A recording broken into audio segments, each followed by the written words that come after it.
محترم سامعین، کچھ لوگ محرم اور سفر کے مہینے کو، ان دو مہینوں کو منحوس سمجھتے ہیں۔ اس کے اندر شادی نہیں کرتے، کوئی نکاح کا پروگرام نہیں کرتے، کسی پراپرٹی کا لین دین نہیں کرتے، کسی نئے کاروبار کو شروع نہیں کرتے، اور کوئی بھی خوشی جو ہے اس مہینہ کے اندر نہیں کرتے، اس لیے کہ یہ مہینہ منحوس ہے۔ اور ان دو مہینوں کے گزرنے سے وہ اس کا انتظار کرتے ہیں کہ یہ مہینے گزریں اور ربیع الاول کا چاند نظر آئے تو ہم اپنی شادیاں بھی کریں، نکاح بھی کریں، اپنی پراپرٹی کی خرید و فروخت بھی کریں، اپنی خوشیوں کی دیگر جو فنکشن ہے وہ بھی کریں، اس لیے کہ یہ دو مہینے منحوس ہیں۔ اب ایک طرف ہم نے اپنا ذہن بنایا ہوا ہے کہ یہ مہینے منحوس ہیں، دوسری طرف دیکھتے ہیں کہ ہمارا دین، ہمارا اسلام، ہماری شریعت ہمیں کیا کہتی ہے۔ تو ہم نے اپنے دین کو لینا ہے، ہم نے اپنی شریعت کو لینا ہے، ہم نے اپنے اللہ اور اللہ کے رسول کے حکم کو دیکھنا ہے۔ اپنے معاشرہ کے اندر لوگوں کی سوچ کو نہیں دیکھنا، لوگوں کے خیالات کو نہیں دیکھنا، لوگوں کی وہم پرستی اس کو نہیں دیکھنا، بلکہ قرآن و حدیث کی روشنی میں ان مہینوں کے فضائل، ان کے مناقب اور ان کے جو احکامات وہ دیکھ کے اس پہ عمل کرنا ہے۔ چنانچہ حضرت ابو ہریرہ رضی اللہ تعالیٰ عنہ کی روایت ہے،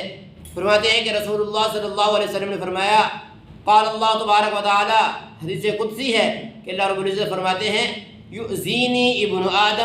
ابن آدم مجھے تکلیف دیتا ہے، یسب الدہر، وہ زمانے کو گالی نکالتا ہے، وانا الدہر، حالانکہ زمانہ تو میں خود ہوں، بید الامر، میرے ہاتھ میں تمام معاملات ہیں، یقلب اللیل والنہار، میں ہی دن اور رات کو بدلنے والا ہوں۔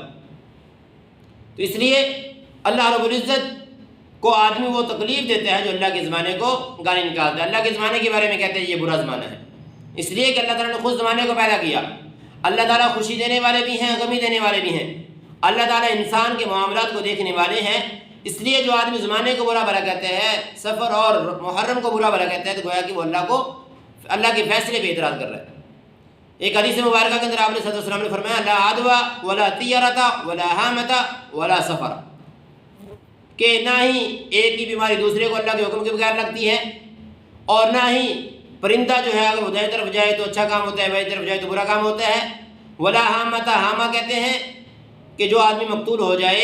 اس وقت زمانہ جاہلیت میں لوگوں کا خیال تھا کہ جو آدمی مقتول ہو جائے، اگر اس کے قاتل کو جب تک بدلہ نہ لیا جائے اس وقت اس کی روح آتی رہتی ہے۔ اور اس طریقے سے فرمایا ولا سفر، سفر بھی منحوس نہیں ہے۔ تو اس لیے آپ صلی اللہ علیہ وسلم نے اس